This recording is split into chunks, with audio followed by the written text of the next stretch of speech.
তুই ছাড়া এক একটা দিন কি যে যন্ত্রণা, বুকের ভেতর অন্তহীন বেদনা।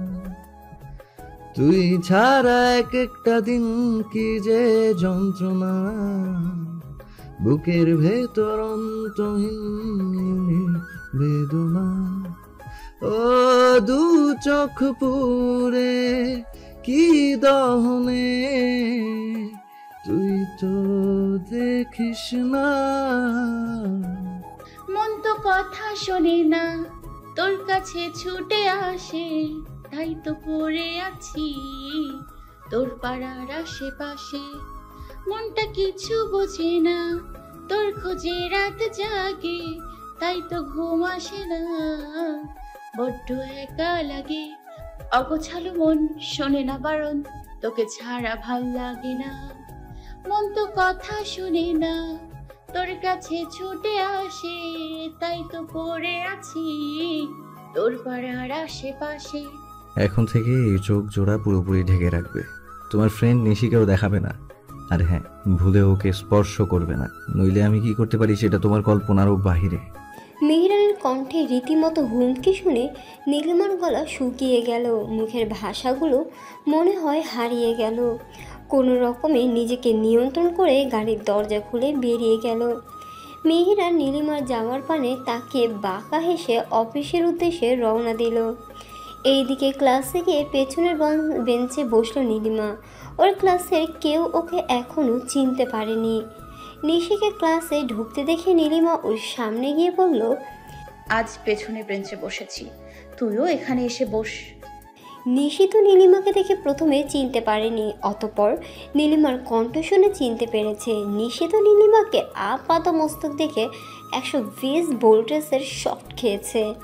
চোখ জোড়া বড় বড় করে বলল, তুই এভাবে আগাগোড়া ঢেকে এসেছিস কেন? তোর চোখও তো দেখা যাচ্ছে না।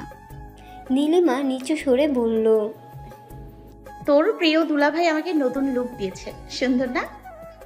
ব্যঙ্গাত্মক স্বরে বলল নীলিমা। নিশি আরও কিছুক্ষণ নীলিমার দিকে তাকিয়ে হো হো করে হেসে উঠল।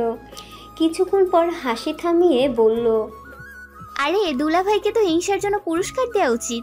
এনিওয়ে, নতুন লুকে তোকে কিন্তু একদম অন্যরকম লাগছে। মনে হচ্ছে কোনো পদ্মাশীল নারী আমাদের ইউনিভার্সিটিতে এসেছে। সত্যি ভাইয়া তোকে অসম্ভব রকমের ভালোবাসে। ইস, আমার হাদারাম বয়ফ্রেন্ডটা যদি এভাবে আমার কেয়ার করতো কতই না ভালো হতো। তবু আমি শুক্রিয়া আদায় করি, আমাকে এইরকম কেয়ার না করলেও জিসান আমাকে চোখে হারায়। বলেই নীলিমার হাত ধরে পেছনের বেঞ্চে নিয়ে যেতে লাগলো। হঠাৎ নীলিমা নিশির হাত এক ঝটকায় ছাড়িয়ে দিল। নিশি ভ্রুজোড়া কুচকে জিজ্ঞেস করলো, কিরে এমনভাবে হাত ছাড়িয়ে নিলি কেন? নীলিমা উত্তরে কি বলবে ভেবে পেল না, তাই চুপ করে রইল। বুদ্ধিমতী নিশি মনে হয় বুঝে গেল, মুচকি হেসে বলল, দুলাভাই কি কোনো মেয়েকেও তো শরীরে স্পর্শ করতে নিষেধ করেছে? নিশির কথা শুনে নীলিমা এবার লজ্জায় মিয়ে গেল। যার হাত ধরে হেসে খেলে নীলিমা স্কুল লাইফ থেকে এই পর্যন্ত এসেছে, আজকে না মিহিরানের কথায় ভয় পেয়ে সেই বান্ধবীকে ওর হাত ধরতে দিল না। না, এটা কিছুতে হতে পারে না। এখন তো মিহিরান এখানে নেই। তবুও নীলিমা একবার আশেপাশে ভালোভাবে তাকে নিশির হাত ধরে বলল, তেমন কিছু না, এখন চল, স্যার এসে পড়বে। ক্লাস শেষে ওরা ইউনিভার্সিটির গেটের সামনে দাঁড়াতেই সেখানে জিসান এসে হাজির হলো। নিশির দিকে তাকিয়ে জিসান মুস্কি হেসে বলল, কি গো, নীলিমাকে ছেড়ে কি এখন এই বোরকাওয়ালিকে বেস্ট ফ্রেন্ড বানিয়েছো? নিশি ফিচেল হেসে বলল, আরে এই বোরকাওয়ালি তো নীলিমা। তুমি ওকে চিনতে পারোনি তাই না? জিসান এবার নীলিমার দিকে ড্যাব ড্যাব করে তাকিয়ে বলল, এটা সত্যি নীলিমা? আমার তো বিশ্বাসই হচ্ছে না। নীলিমার রাস্তা দিকে তাকিয়ে দেখলো মিহিরান গাড়ি দেখা যাচ্ছে না, এর মানে মিহিরান এখনও আসেনি। নীলিমা সেই সুযোগে জিসানের দিকে তাকিয়ে বলল, আসলে আমার হাজবেন্ড আমাকে এভাবে আসতে বলেছে, তাই আর কি। জিসান তো শুনে পুরোটাই অবাক। নিশির দিকে তাকিয়ে বলল, নিশি সোনা, এখন থেকে তুমিও এভাবে ইউনিভার্সিটিতে আসবে। জিসানের কথা শুনে নিশি তো এবার আকাশ থেকে পড়ল, দুষ্টু হাসি দিয়ে বলল, বাবা, আমার হাদারাম বয়ফ্রেন্ডটা দেখি একটু বুদ্ধিশুদ্ধি হয়েছে। যাক, এতদিন একটা কেয়ার তো করলে, এতে আমি ধন্য হলাম প্রিয়। নিশির কথা শুনে নীলিমা এবং জিসান উচ্চ শব্দে হেসে উঠল। এইদিকে কয়েক মিনিট আগেই সেখানে এসে হাজির হয় মিহিরান গেটের সামনে। নীলিমা, নিশি এবং জিসানের হাসাহাসি দেখে ওর মাথায় রক্ত চড়ে গেছে। নীলিমার দিকে তীক্ষ্ণ দৃষ্টিতে তাকিয়ে থাকে। অপরদিকে নীলিমার রাস্তার দিকে চোখ যেতেই মিহিরানকে গাড়ির কাছে দাঁড়িয়ে থাকতে দেখে ভয়ে ওর আত্মা শুকিয়ে যায়। নিজেকে ভালোভাবে একবার দেখে ভাবলো, না, সবকিছু তো ঠিকঠাক আছে, তাহলে উনি এমনভাবে আমার দিকে তাকিয়ে আছে কেন? ভেবে নীলিমা নিশি এবং জিসানের কাছ থেকে বিদায় নিয়ে মিহিরানের কাছে এসে বলে, আমি আপনার জন্য গেটের বাইরে অপেক্ষা করছিলাম। মিহিরান মুচকি হেসে বলল, আমিও সেটাই দেখছিলাম। ওকে, এখন গাড়িতে ওঠো। নীলিমা গাড়িতে উঠল। তারপর ওরা স্বাভাবিকভাবে কথা বলল। বাসায় গিয়ে দুজন স্বাভাবিকভাবে কথাবার্তা বলল। নীলিমা সকালের রাগ ভুলে গেল। আসলে নীলিমা মিহিরানকে যেদিন থেকে ভালোবেসেছে সেদিন থেকে মিহিরানের প্রতি ও রাগ করে বেশিক্ষণ থাকতে পারে না। মিহিরান একটু ভালো করে কথা বলে নীলিমা দুর্বল হয়ে যায়। আজও তার ব্যতিক্রম হলো না। দুজনে বেশ হাসি খুশিতেই দিন কাটালো। রাত 10টা বাজে। নীলিমা ঘুমিয়ে পড়তেই মিহিরান হাতে একটি বড় ব্যাগের মধ্যে মোটা দড়ি দিয়ে বেরিয়ে গেল। পরের দিন নীলিমা ইউনিভার্সিটিতে গিয়ে ক্লাসে ঢুকে দেখলো পেছনের বেঞ্চে বসে নিশি কান্না করছে। নিশির চোখ জোড়া ফুলে গেছে। নীলিমা চিন্তিত মুখ নিয়ে ওর কাছে গিয়ে বলল, কি রে, কি হয়েছে তোর? কান্নাকাটি করে চোখ মুখ ফুলিয়ে রেখেছিস কেন? নিশিমা নীলিমার দিকে তাকিয়ে বলল, জিসানকে গত রাত থেকে ফোন দিচ্ছি, কিন্তু ওর ফোন সুইচ অফ বলছে। আগে কখনো এমন হয়নি। তারপর আজ সকালে ওর মায়ের কাছে ফোন দিয়ে জানতে পারলাম জিসান গতকাল রাত থেকে বাড়িতে আসেনি। তারাও বিষয়টা নিয়ে চিন্তিত। তারা বলছে পুলিশের কাছে মিসিং কমপ্লেন করবে। আমার খুব চিন্তা হচ্ছে ওর জন্য। বলে নীলিমাকে জড়িয়ে ধরল। নীলিমা তো হতভম্ব হয়ে গেল। ওর মনে একটাই প্রশ্ন ঘুরপাক খাচ্ছে, গতকাল মিহিরান ওদেরকে একসাথে দেখে জিসানকে নিয়ে সন্দেহ করেনি তো? তাহলে কি মিহিরান জিসানের সাথে কিছু করেছে? এটা কিভাবে সম্ভব? তাহলে কি মিহিরান জিসানের সাথে কিছু করেছে? এটা কিভাবে সম্ভব? নীলিমা নিশির পিঠে আলতো করে হাত বুলিয়ে বলল, প্লিজ এভাবে কান্না করিস না, জিসান ভাইয়া ঠিক ফিরে আসবে। গতকাল রাত থেকে এখন পর্যন্ত জিসানের কোনো খবর পাওয়া যাচ্ছে না, আর তুই আমাকে সান্ত্বনা দিচ্ছিস? চোখের পানি মুছে বলল নিশি। নীলিমা নীরব রইল। ভাবল, তাহলে এর একটা হস্তনেস্ত করেই ছাড়বে। বিনা দোষে জিসান ভাইয়া এভাবে শাস্তি পেতে পারে না। এইবার তো আমাকে কঠোর হতেই হবে। এদিকে গতকাল রাত থেকে একটি রুমের মধ্যে একটি চেয়ারের সাথে মোটা দড়ি দিয়ে বেঁধে রাখা হয়েছে জিসানকে। তার চোখ জোড়া কালো কাপড় দিয়ে বাঁধা। গতকাল রাত থেকে তার মুখে সেলোটেপ দেওয়া ছিল। কিছুক্ষণ আগে কেউ একজন খুলে দিয়েছে। তখন থেকে জিসান চিৎকার করে চেঁচামেচি শুরু করেছে, কিন্তু কারো কোনো সাড়া শব্দ পেল না। হঠাৎ করে জিসানের প্রাকৃতিক ডাক এলো। এখন জিসান আর স্বাভাবিক থাকতে পারলো না, জোরে জোরে চিৎকার করতে থাকলো, কেউ আছেন? কেউ আছেন? আমার খুব জোরে ইয়ে পেয়েছে। এখনো আমায় এভাবে বেঁধে রাখবেন? এভাবে বেঁধে রাখলে আমি কিন্তু এখানেই কাজ ছেড়ে ফেলবো। তখন আপনাদেরই পরিষ্কার করতে হবে।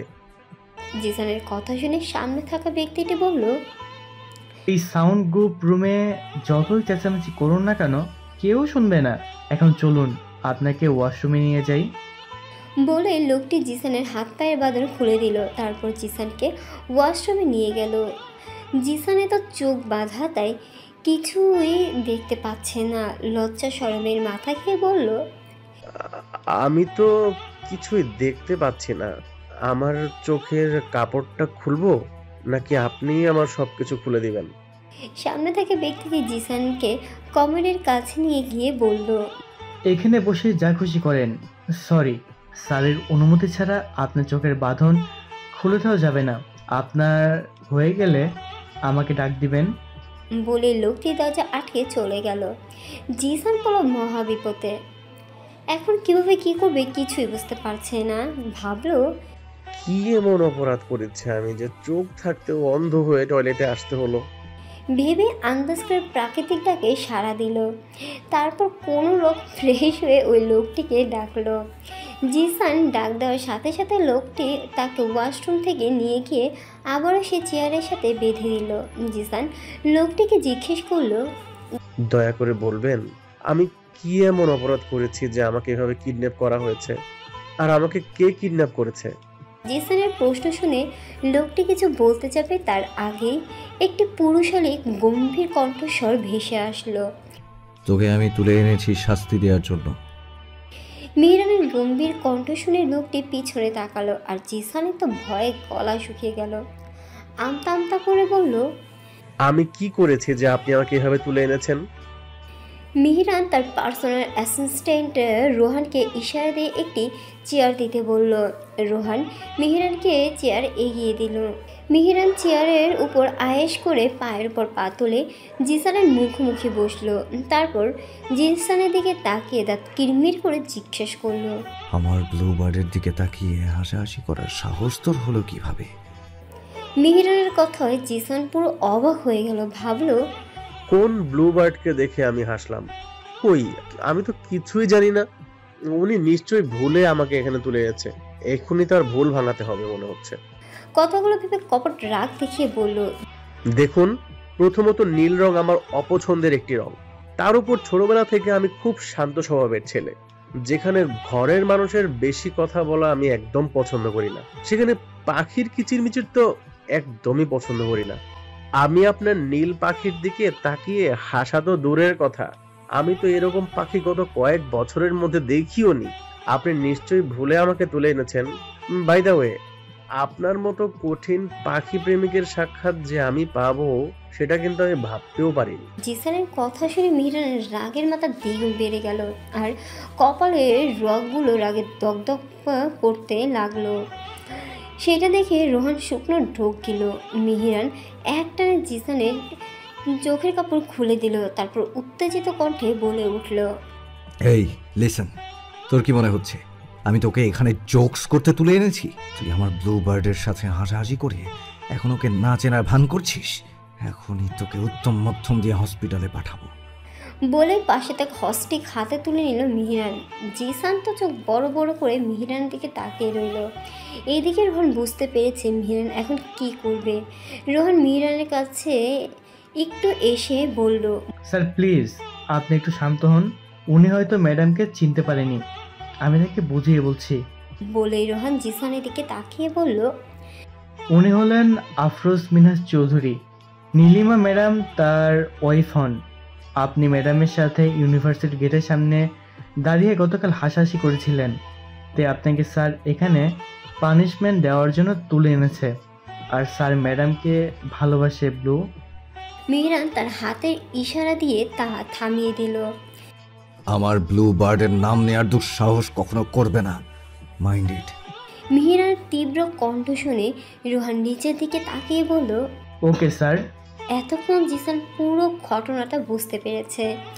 জিসান নিশির কাছে মিহিরানের কথা অনেকবার শুনেছে। মিহিরানকে যে নীলিমাকে পাগলের মতো ভালোবাসে এটাও শুনেছে, কিন্তু জিসান এটা ভাবতে পারেনি নীলিমার সাথে সামান্য হাসাহাসি করার জন্য মিহিরান এমন একটা ভয়ঙ্কর কাজ করতে পারে। জিসান ভাবলো, এখান থেকে যেভাবে হোক আমাকে আমার বের হতে হবে। কিন্তু এই লোকের তো মনে হয় মাথার তার কয়েকটা ছেঁড়া।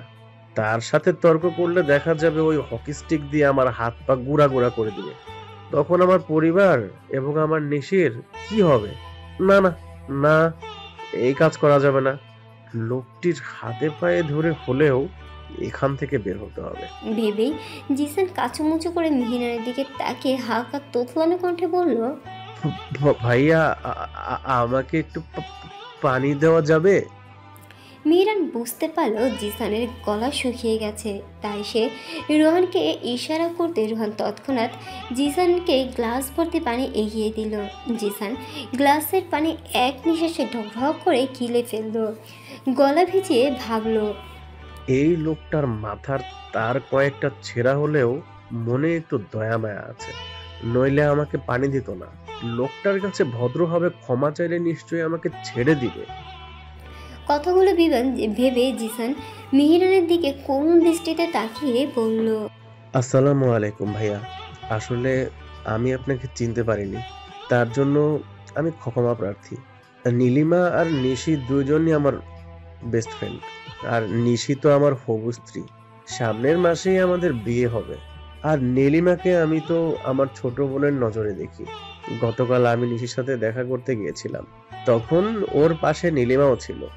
তখন আমি ওকে বোরকা পরা দেখে ঠিক চিনতে পারিনি। যখন নিশি ওর কথা বলল, তখন আমিও নিশিকে বোরকা পরতে বলেছি।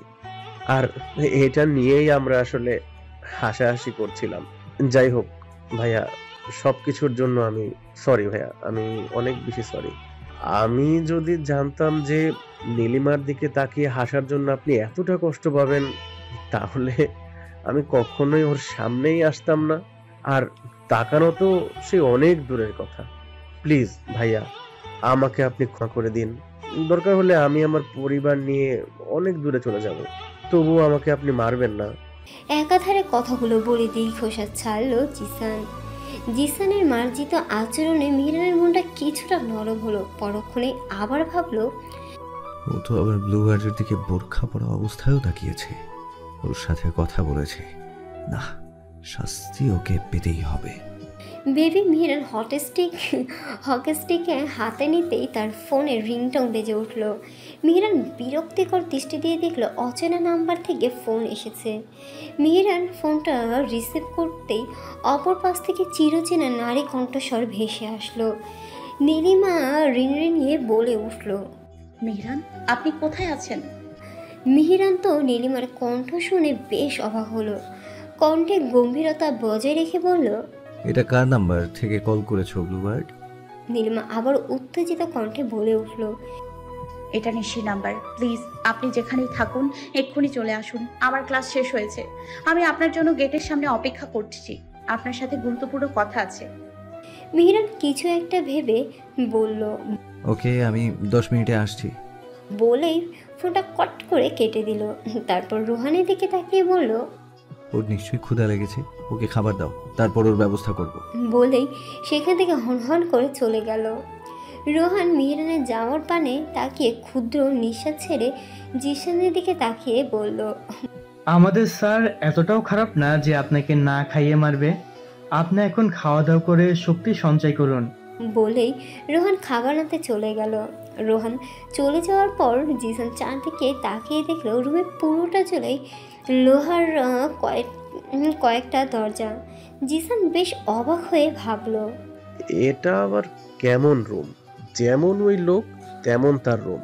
ধুর, কি সব ভাবছি আমি। এখন আমার খুব ক্লান্ত লাগছে। আমি একটু ঘুমিয়ে নেই। গতকাল রাত থেকে ঘুমাতে পারিনি। যদি এই ঘুম শেষ ঘুম হয়, তাই মন ভরে ঘুমিয়ে নিই।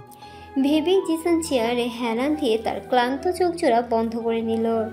এইদিকে নীলিমা নিশিকে ওর সন্দেহের কথাগুলো কিছুক্ষণ আগে বলেছিল।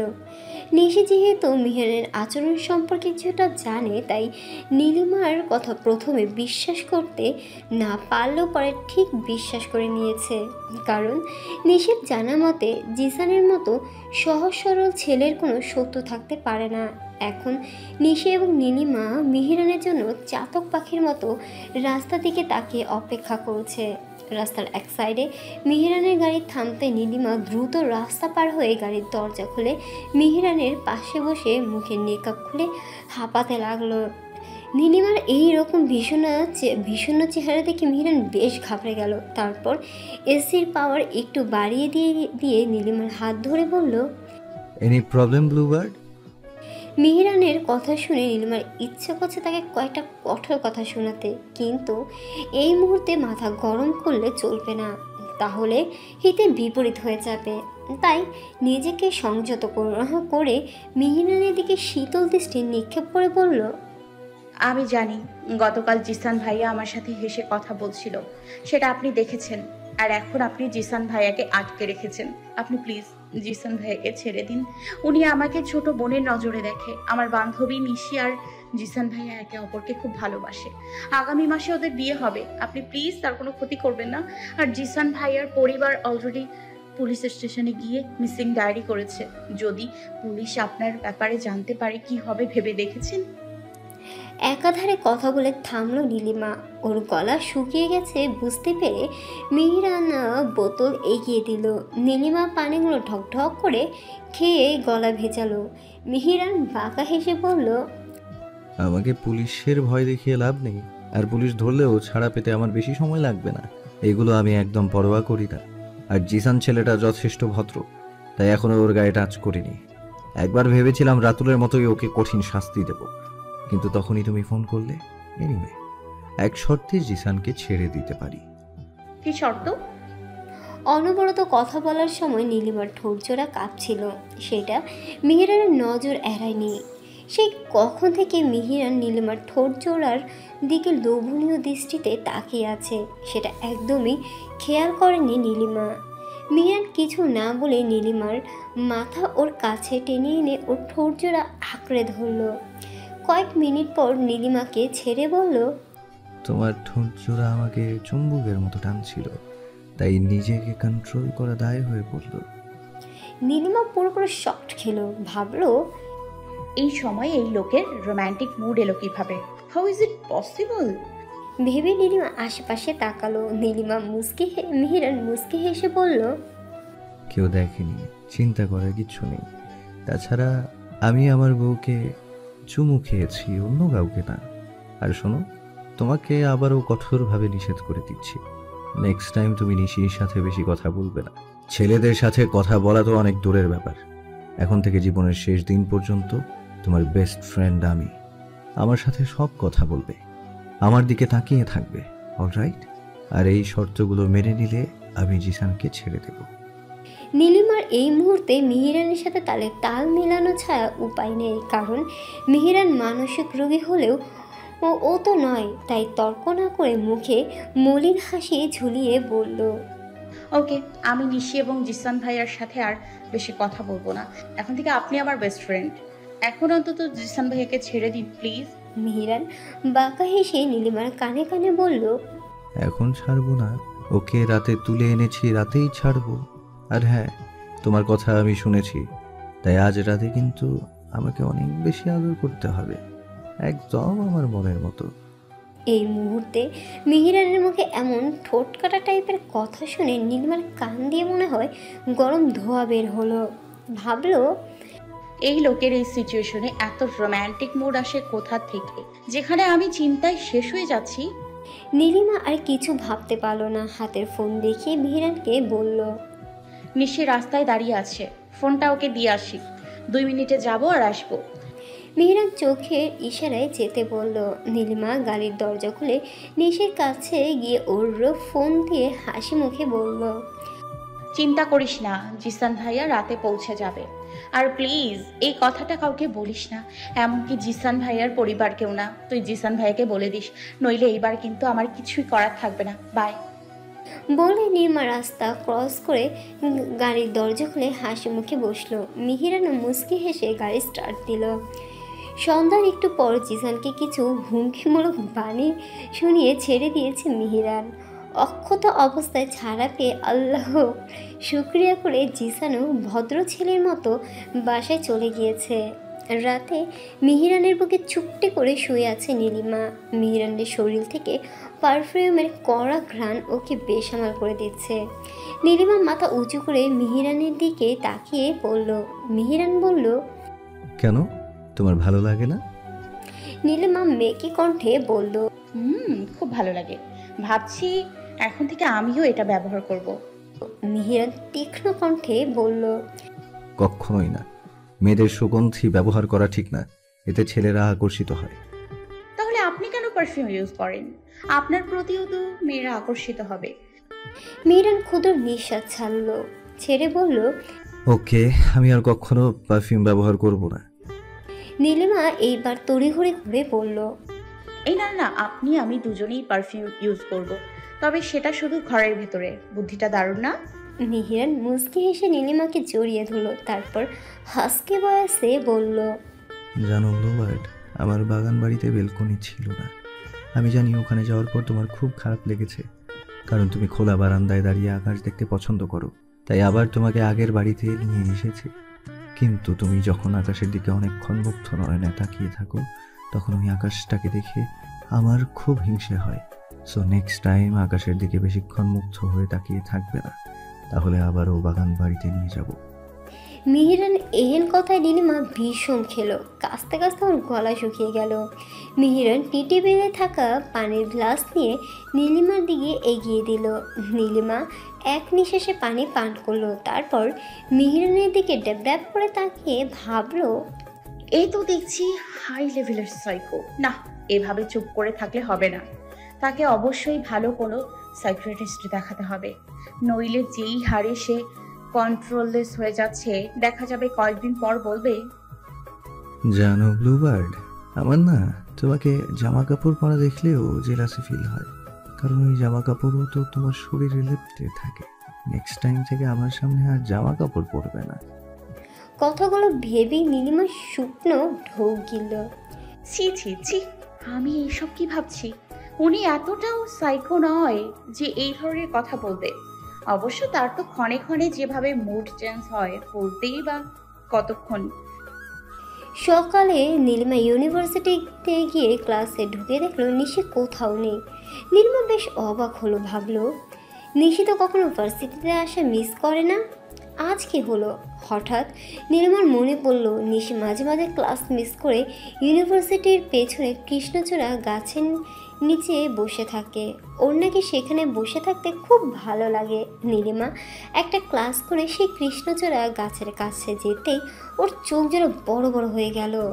নিশি অভিমানী কণ্ঠে গাইছে, চোখের জলের আড়ালে খেলা শুধুই দেখেছিলে, যন্ত্রণারী আগুন নীলে পড়েছি যে বোঝনি তা, অভিমানী চুপটি করে এসেছি তাই দূরে সরে, বোঝাতে চেয়েও পারিনি তাই বোঝাতে লুকোনো কথা।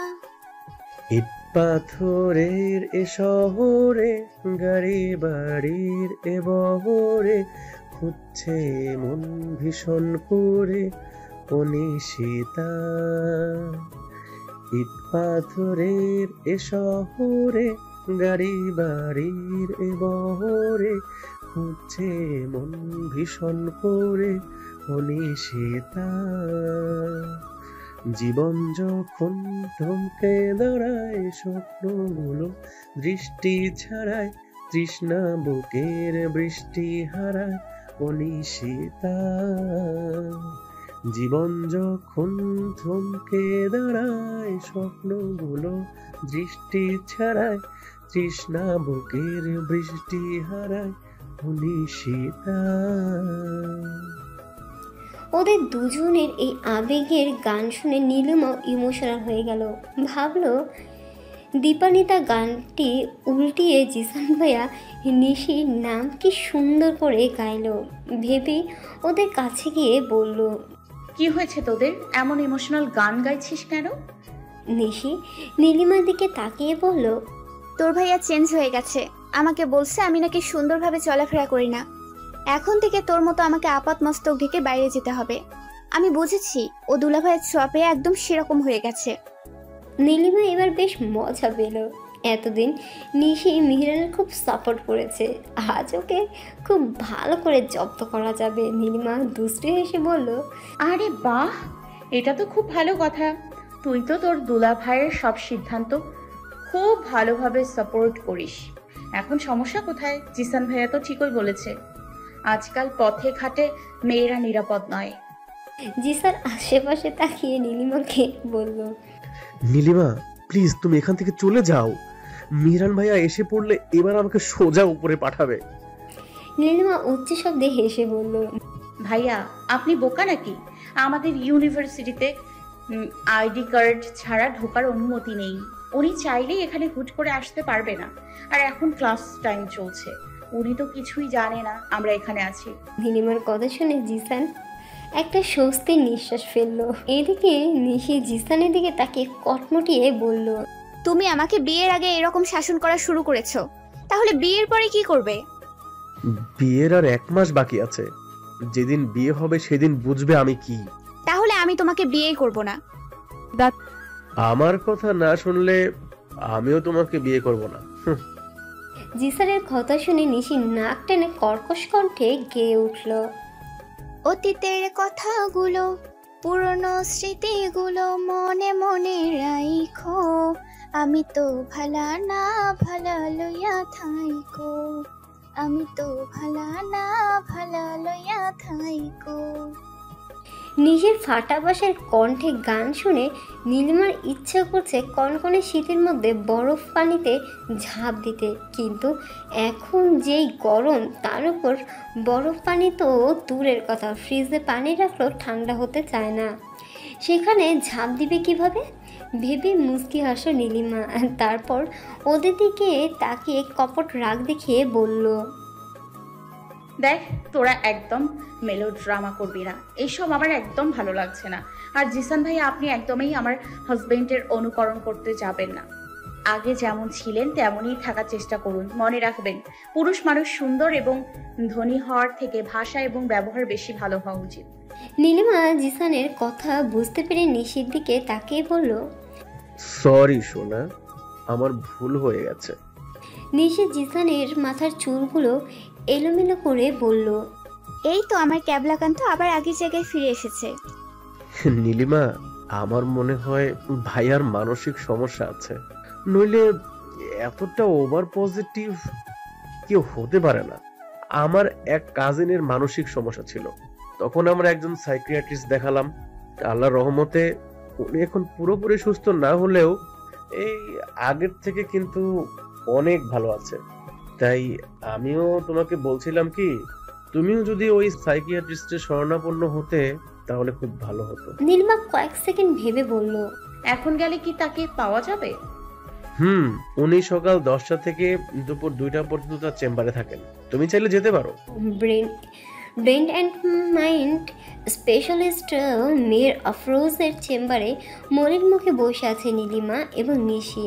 ওরা 2টা ক্লাস মিস করে এখানে এসেছে, ওদের হাতে সময় আছে 1 ঘন্টা 20 মিনিট।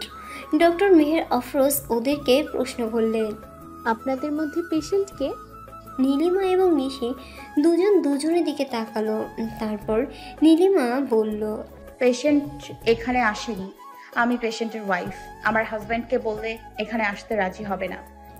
ডক্টর মেহের আফরোজ চশমার ফাঁক গলিয়ে নীলিমার দিকে তাকিয়ে বলল, ওকে, বলুন আপনার পেশেন্টের কি সমস্যা? নীলিমা এবং নিশি দুজনে এক এক করে মিহিরানের সকল কার্যকলাপের কথা ডক্টরকে বলল। সব কিছু শুনে ডক্টর মেহের আফরোজ প্রেসক্রিপশন করে দিলেন। তারপর নীলিমার দিকে তাকিয়ে বললেন, এই ওষুধগুলো খাবারের সাথে হোক বা পানি জাতীয় যে কোনো জিনিসের সাথে মিশিয়ে পেশেন্টকে খাওয়াবেন। আর যদি পেশেন্ট সুস্থ মস্তিষ্কে খেতে চায় তাহলে তো খুবই ভালো হবে। আগে তাকে ঠান্ডা মাথায় তার রোগ সম্পর্কে বুঝিয়ে বলবেন, তারপর ওষুধগুলো তাকে খেতে দিবেন।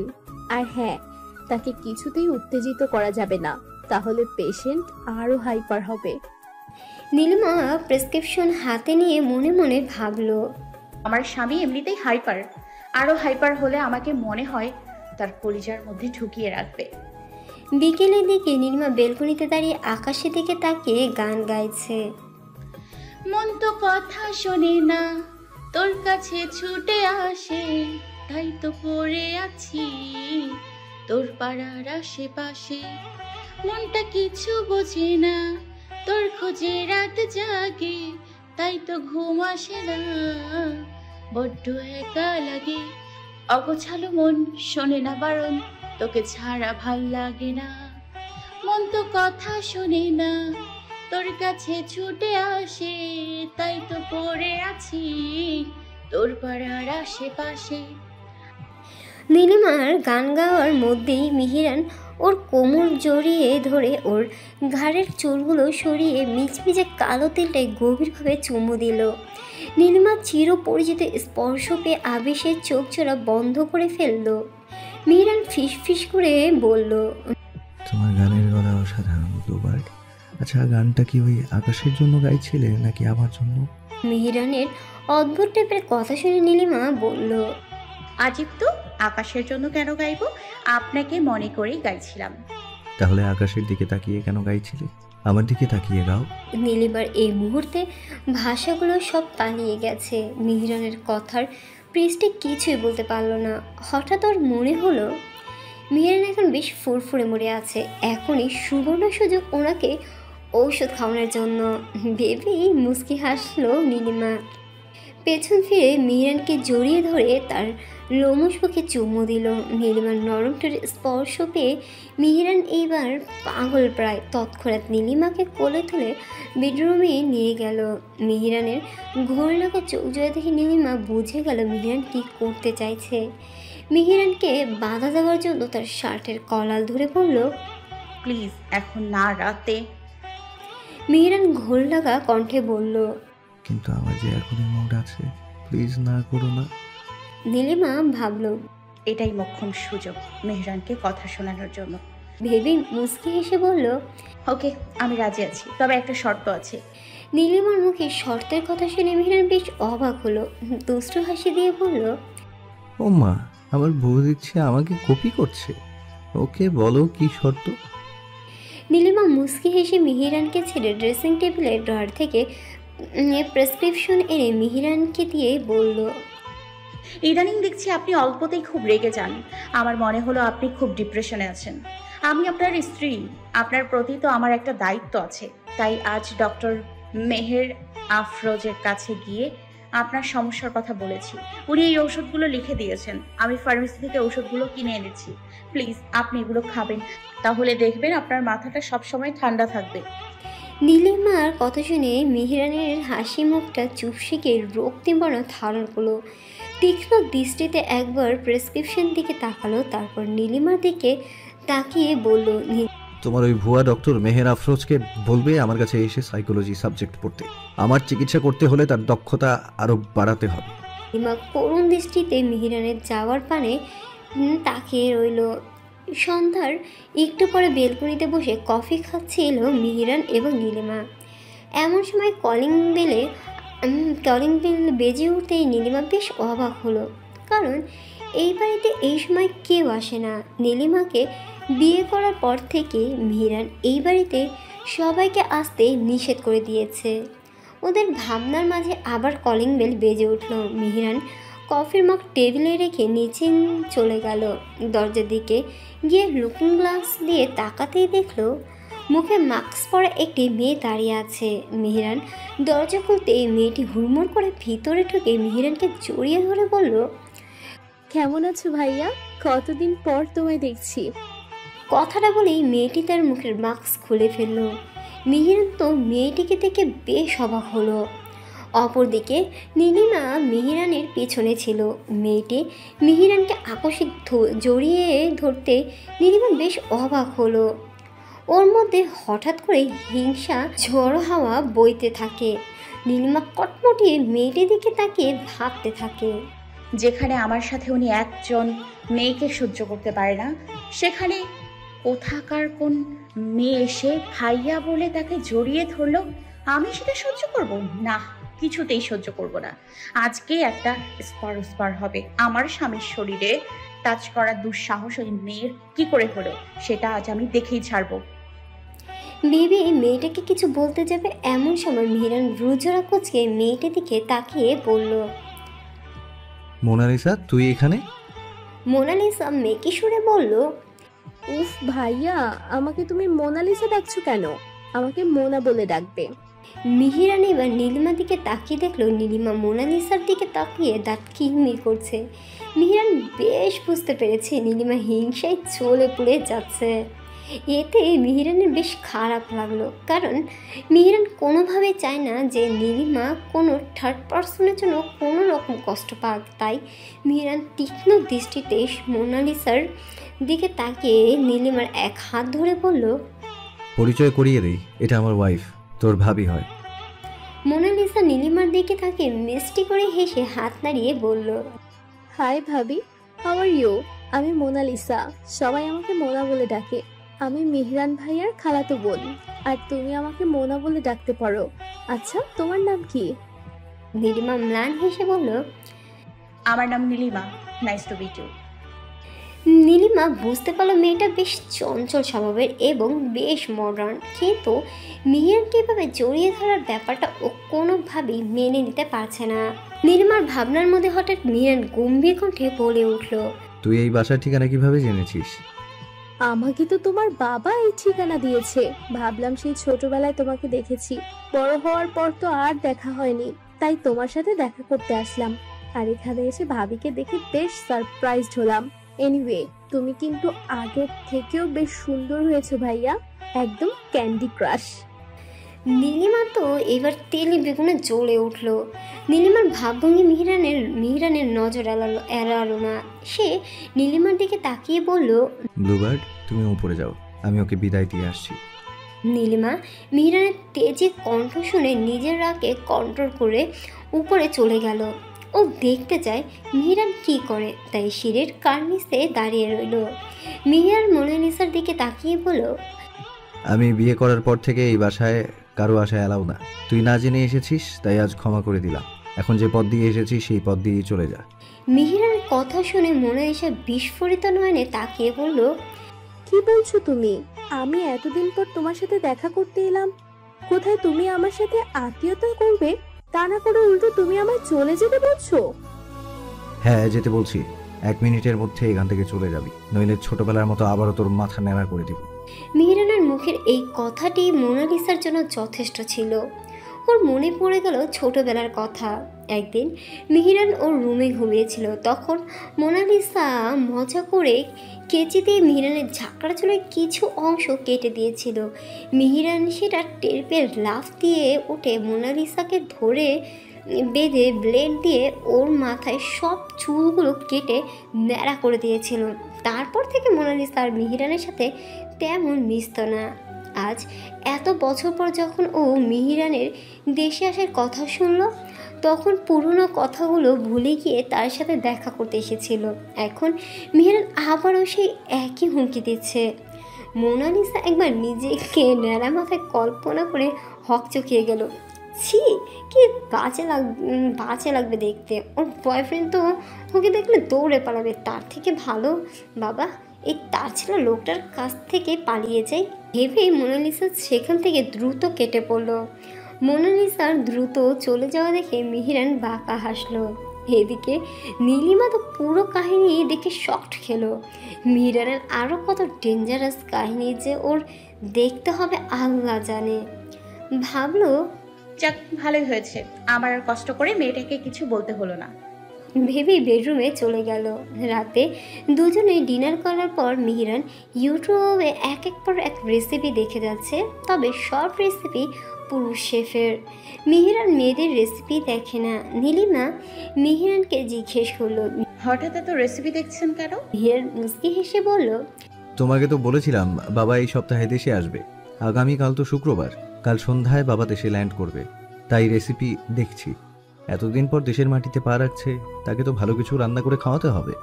আর তুমিও তো তেমন রান্না পারো না, তাই আমি সব করব, তুমি শুধু সাহায্য করবে। নীলিমা মিহিরানকে প্রশ্ন করলো, আচ্ছা, মোনালিসাকে ওইভাবে চলে যেতে বললেন কেন? নীলিমার প্রশ্ন শুনে মিহিরান গম্ভীর কণ্ঠে বলল, কারণ আমাদের মধ্যে কোনো তৃতীয় ব্যক্তিকে আমি পছন্দ করি না, সে ছেলে হোক বা মেয়ে হোক। ও আমাকে জড়িয়ে ধরার দুঃসাহস দেখিয়েছে, তাই ওকে অপমান করে তাড়িয়ে দিয়েছি। আর তাছাড়া ওর দিকে তোমার আর চোখে তাকানো দেখে বুঝতে পেরেছিলাম তুমি ওকে পছন্দ করছো না। তাই আমি চাই না কোনো থার্ড পার্সনকে নিয়ে তুমি হিংসা করো। তুমি হিংসা করবে শুধু আমাকে নিয়ে। বিকেলে তো কিছু করতে দিলে না, এখন কি রাজি আছো? বলেই নীলিমার শরীরে স্পর্শকাতর স্থানে গভীরভাবে ছুঁয়ে দিতে লাগলো। নীলিমা মিহিরানের স্পর্শে কিছুতেই এড়িয়ে যেতে পারল না, বরং ওকে আরও চুম্বকের মতো আকর্ষণ করে। নীলিমাও মিহিরানকে উন্মাদের মতো আদর করতে লাগলো। পুরো রাত কেটে গেল ওদের ভালোবাসার সায়রে। সুন্দর একটি রাত পরিয়ে সকাল হলো। নীলিমা ওয়াশরুমে গিয়ে ফ্রেশ হলো, তারপর বিছানার কাছে এসে তোয়ালে দিয়ে চুল মোছার সময় মিহিরানের মুখে পানির ছিটা যেতেই সে নড়ে চড়ে উঠল।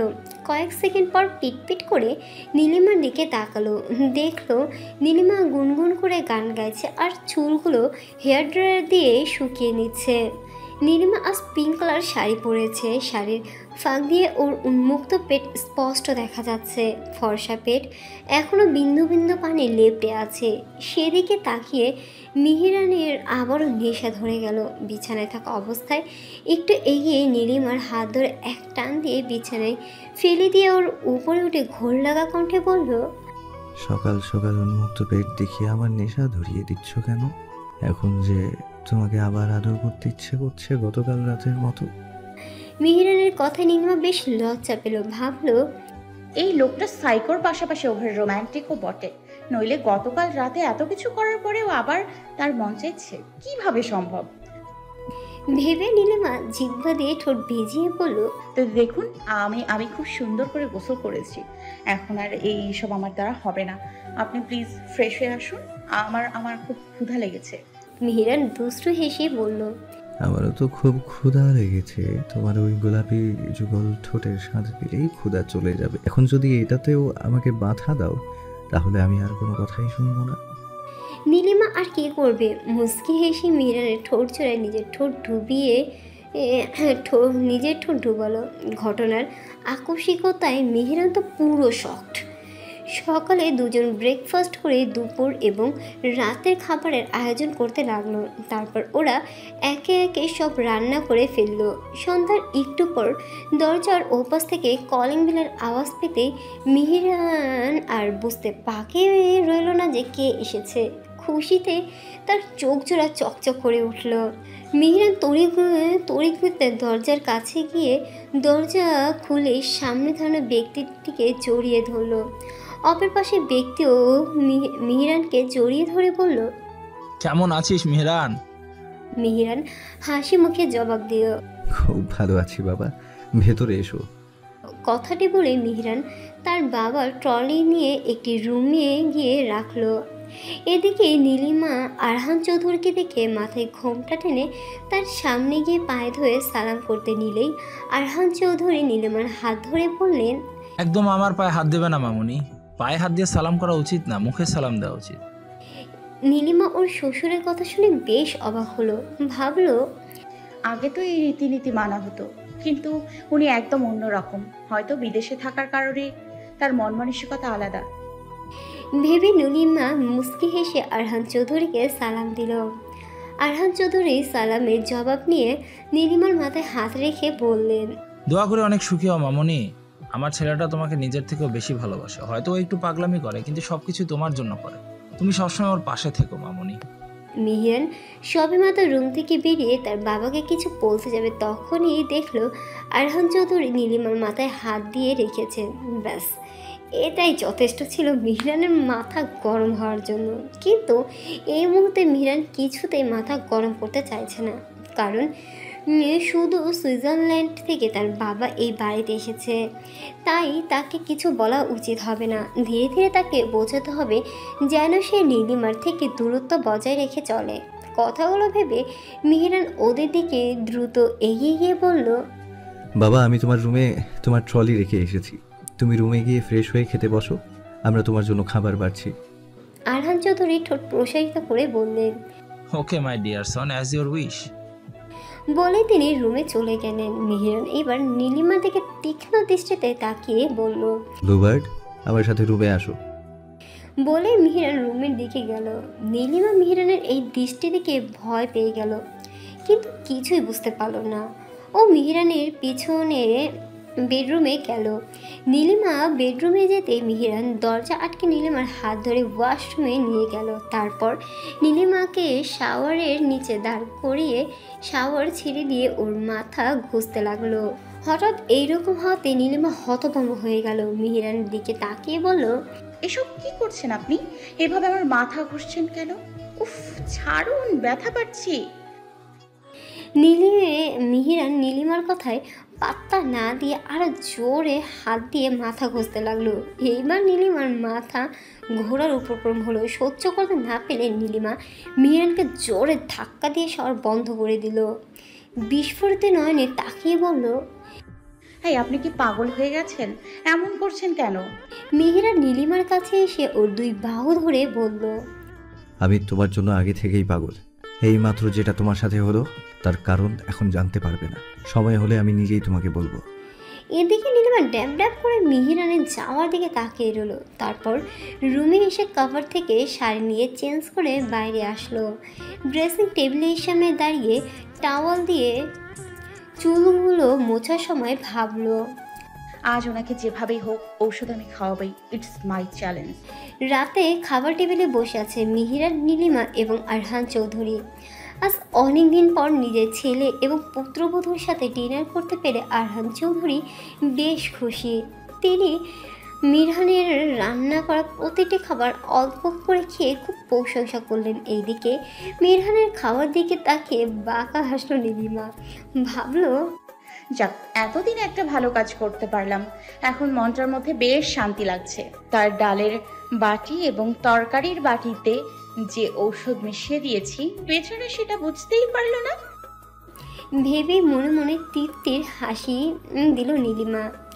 সবার খাওয়া শেষ হলে আরহান চৌধুরী তার রুমে চলে গেলেন। মিরহান এবং নীলিমা সব কিছু গুছিয়ে বেডরুমে গেল। নীলিমা বেডরুমে গিয়ে মিহিরানের সাথে একটা কথাও বলেনি। ও বিছানায় গিয়ে কমফোর্টার গায়ে জড়িয়ে ঘুমানোর প্রস্তুতি নিল। আজ নীলিমা মনে মনে পণ করেছে মিহিরানের সাথে কিছুতেই কথা বলবে না। কথা নেই, বার্তা নেই, কেন মিহিরান ওর সাথে এমন একটা কাজ করলো এটা তোকে জানতেই হবে ভেবেই জড়সড় হয়ে শুয়ে পড়লো। এইদিকে মিহিরান খুব ভালোভাবে বুঝতে পেরেছে নীলিমা রেগে অ্যাটম বম হয়ে আছে। এখন কিভাবে ওর রাগ ভাঙাবে তাই ভাবছে মিহিরান। হঠাৎ মিহিরানের মাথায় একটা দুষ্টু বুদ্ধি এলো। নীলিমার দিকে তাকে ধপ করে ফ্লোরে বসে পড়লো। তারপর উচ্চস্বরে বলে উঠল। নীলিমা মিহিরান উত্তেজিত কণ্ঠ শুনে ধরফড়িয়ে উঠে বসলো। দেখলো মিহিরান ফ্লোরে বসে চোখ মুখ কুচকে রেখেছে।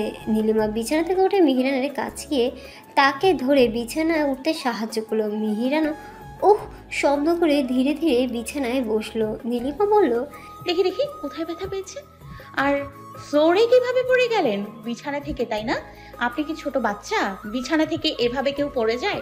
নিশ্চয়ই কোমরে খুব ব্যথা পেয়েছেন। দেখি পেছনে ঘুরুন, আমি আপনার কোমরে ব্যথার মলম লাগিয়ে দিচ্ছি, দেখবেন ঠিক হয়ে যাবেন। একাধারে নীলিমার উত্তেজিত কণ্ঠ শুনে মিহিরান অপরদিকে তার তাকিয়ে ঠোঁট টিপে হাসলো। ভাবলো, আমার বউটা কি বোকা, কত সহজেই আমার কথা বিশ্বাস করে ফেললো, অথচ এত কিছু ওর মাথায় এলো না। আমার মতো একজন সুঠামদেহী লোক কিভাবে বিছানা থেকে পড়বে। তারপর মিহিরান আবার উফ শব্দ করে পেছনে ঘুরল। নীলিমা মলম হাতে নিয়ে মিহিরানের টি শার্ট উপরে উঠিয়ে বলল, কোথায় ব্যথা পেয়েছেন? নীলিমার নরম হাতে স্পর্শ মিহিরানের কোমরে রাখতেই 120 ভোল্টের শট খেলো। মিহিরানের তো একটু ব্যথা নেই, তার মন তো এখন অন্য কিছু চাইছে, কিন্তু নিজেকে এখন কন্ট্রোল না করলে নীলিমার কাছে ধরা পড়ে যাবে আর ওর সব প্ল্যান ভেস্তে যাবে। ভেবেই কণ্ঠ খাদে নামিয়ে বলল, কোমরের বাম সাইডে ব্যথা পেয়েছি। মিহিরান কথা বলার সাথে সাথে নীলিমা সেখানে যত্ন করে মলম লাগিয়ে দিল। পরক্ষণে নীলিমার মনে পড়ল ও তো মিহিরানের সাথে রাগ করেছিল, বলেছিল আর কথা বলবে না মিহিরানের সাথে, কিন্তু এটা কি হলো ভেবে নিজেই লজ্জা পেল নীলিমা। তারপর নিজের মনকে বেহায়া উপাধি দিল।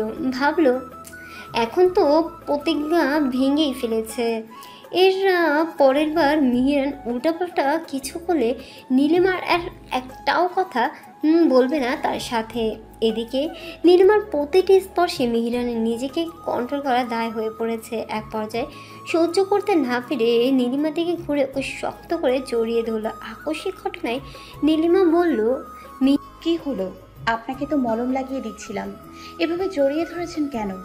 মিহিরান বলল, ব্যথাটা অতটা গভীরে লাগেনি, তাই এত মলম লাগাতে হবে না। এখন তুমি আমার মুখে মলম লাগাও। মানে তোমার ঠোঁটে যে লিপ গ্লোভস লাগিয়েছো ওটা আমার ঠোঁটে লাগিয়ে দাও। কিভাবে?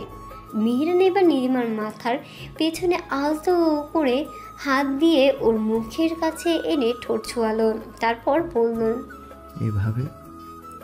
নীলিমা এবার আর অবাক না হয়ে পারল না, ভাবলো এই মাত্র যে কিনা নিচে পড়ে গিয়ে ব্যথা পেল, তার এখন এই রোমান্টিক মুড আসে কিভাবে? নীলিমার ভাবনার ছেদ ঘটল মিহিরানের শক্ত করে জড়িয়ে ধরায়। মিহিরান নীলিমাকে জড়িয়ে ধরে শুয়ে পড়ল, তারপর নীলিমার কানের কাছে এসে ফিসফিস করে বলল, এখন যদি কোনো প্রশ্ন করো তাহলে এই কোমর ব্যথা নিয়েই তোমায় আদর করবো, আর এটা হবে তোমার আমার স্পেশাল ফুলসজ্জা।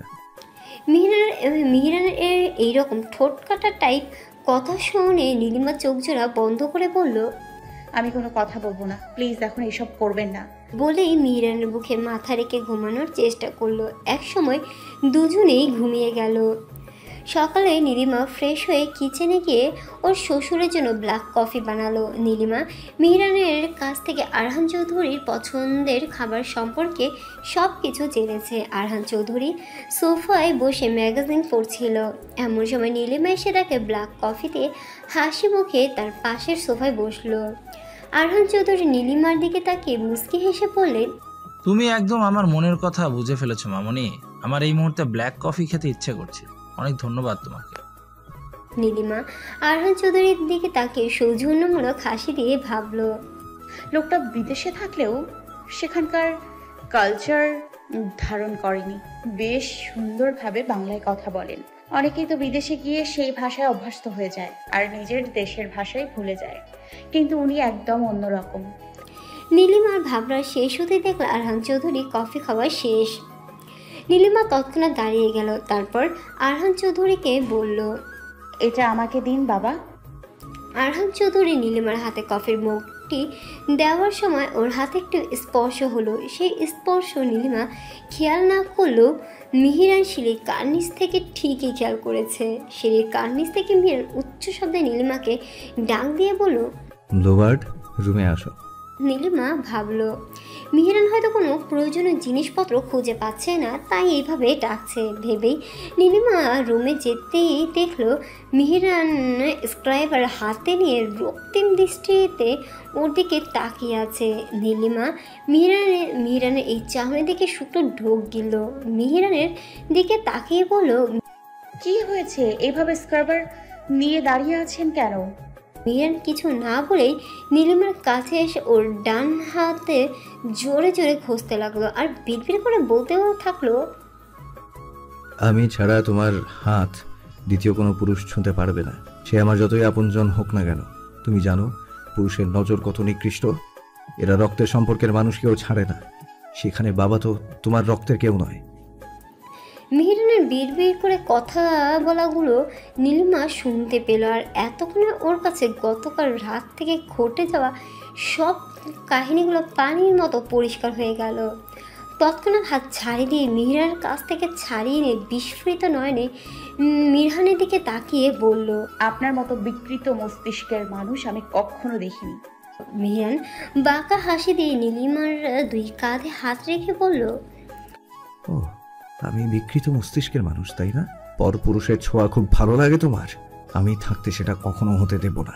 তুমি শুধু আমার, তোমার সর্বাঙ্গে শুধু আমার হাত দেওয়ার অধিকার থাকবে, আর কারো না। মিহিরানের কথা শুনে রাগে ঘৃণায় নীলিমার কান ঝাঁঝা করে উঠছে। দুই কান চেপে ধরে মিহিরানকে চিৎকার করে বলল, আপনি দয়া করে চুপ করুন। আপনার ওই ধরনের নিকৃষ্ট কথা আমি নিতে পারছি না। শেষ পর্যন্ত আপনার বাবাকে নিয়ে আমাকে সন্দেহ করলেন। আমি কি একবারও তোমাদের সন্দেহ করেছি? আমি তো শুধু সাবধান করছি। তুমি জানো পৃথিবীতে প্রতিনিয়ত কত ক্রাইম ঘটে। আমাদের দেশে বেশিরভাগ মেয়েরা হ্যারাসমেন্ট হয় তাদের রক্তের মানুষদের কাছ থেকে। তাদের কেউ বাবা, কেউ শ্বশুর, কেউ ভাই, কেউ দাদা, কেউ নানা, ফুপা, খালু ইত্যাদি। এই সব মানুষগুলো সমাজে নিজেদেরকে ভালোভাবে উপস্থাপন করলেও মুখোশের আড়ালে একটি মেয়ের সামনে সুযোগ বুঝে ঠিক তার বিকৃত রূপ তুলে ধরে।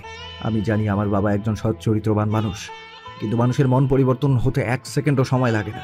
তাই নেক্সট টাইম আমার বাবার থেকে 10 হাত দূরে থাকবে, মনে থাকে যেন। কথাগুলো বলে মিহিরান দ্রুত গতিতে সেখান থেকে চলে গেল। নীলিমা মিহিরানের যাওয়ার পানে তাকে ধপ করে ফ্লোরে বসে নিজের চুলগুলো খামচে ধরলো। একসময় ফুপিয়ে কান্না করতে লাগলো। অতিরিক্ত কান্নার ফলে ওর প্যানিক অ্যাটাক হলো। ফ্লোরে জ্ঞান হারালো নীলিমা। দুপুরে একটু পরে উঠে দেখলো ওর পাশে বসে আছে একজন মহিলা ডক্টর। নীলিমার জ্ঞান ফেরার পর আশেপাশে তাকিয়ে দেখলো মিরান ব্যালকনির কর্নারে দাঁড়িয়ে আছে। ডক্টর নীলিমাকে তাকাতে দেখে মিরহানকে ডাক দিল। ডক্টরের কণ্ঠ শুনে পেছনে তাকিয়ে দেখলো নীলিমার জ্ঞান ফিরেছে। মিরহান দ্রুত পায়ে নীলিমার কাছে এসে ওকে শক্ত করে জড়িয়ে ধরলো। আকস্মিক ঘটনায় নীলিমা বেশ লজ্জা পেল। মিরহানকে সরানোর চেষ্টা করলো আর বলতে লাগলো, প্লিজ, একজন বাইরের মানুষের সামনে এভাবে জড়িয়ে ধরেছেন কেন? নীলিমার কোনো কথাই মিহিরানের কর্ণপাত হচ্ছে না।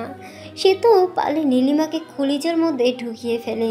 নীলিমার কপালে থাকা ছোট ছোট চুলগুলো সরিয়ে মিহিরান আলতো করে ওর কপালে চুমু দিল। এইবার তো নীলিমার লজ্জায় শেষ প্রায়। এইদিকে মিহিরানের কাণ্ড থেকে ডক্টরও ভেবাচাকা খেয়ে গেল। গলা খাকারি দিয়ে বলল, মিস্টার মিহরান, এখন আপনার স্ত্রীর একটু রেস্টের প্রয়োজন। উনি হয়তো কোনো কিছু নিয়ে চিন্তা করে মস্তিষ্কে অতিরিক্ত প্রেসার দিয়েছেন, তাই তার প্যানিক অ্যাটাক হয়েছে। ওনাকে মেন্টালি ও ফিজিক্যালি ফিট থাকতে হবে, না হলে আবারও প্যানিক অ্যাটাক হতে পারে। আমি প্রেসক্রিপশনে যে ওষুধগুলো লিখে দিয়েছি এগুলো তাকে নিয়মিত খাওয়াবেন। এখন আমি আসি। মিহিরান ডক্টর দিকে আর চোখে তাকে থ্যাঙ্কস দিয়ে তার ফিস দিয়ে বিদায় দিল। তারপর নীলিমা জন্য কিচেন থেকে স্যুপ এনে ওকে খাইয়ে দিতে লাগলো। নীলিমাও চুপটে করে খেয়ে নিল। খাওয়া শেষ হলো মিহিরান নীলিমার দিকে তাকিয়ে বাঁকা হেসে বলল, খুব তো বলেছিলে আমি নাকি অতিরিক্ত ডিপ্রেশনের কারণে রেগে যাই, কিন্তু তুমি তো দেখছি অতিরিক্ত ডিপ্রেশনের কারণে অজ্ঞান হয়ে যাও। ভাবছি ডক্টরের সাজেস্ট করা ওষুধের পাশাপাশি আমাকে দেওয়া ওষুধগুলো তোমাকে খাওয়াবো, তাহলে আর বারবার প্যানিক অ্যাটাক হবে না। বলে মিহিরান স্যুপের বাটি নিয়ে দুপুরের খাবার আনতে চলে গেল। মিহিরান এহেন কোথায় নীলিমার ভয়ে গলা শুকিয়ে গেল। টি টেবিলে থাকা পানির গ্লাস নিয়ে ঢকঢক করে খেয়ে ফেলল। ভাবলো, হে আল্লাহ, আমি এটা কোন সমস্যায় পড়লাম? এই লোকটা এই ভালো তো এই মন্দ। উনি যদি এই ওষুধগুলো আমায় সত্যি খাইয়ে দেয় তাহলে দেখা যাবে রিয়াকশন হয়ে উল্টো আমি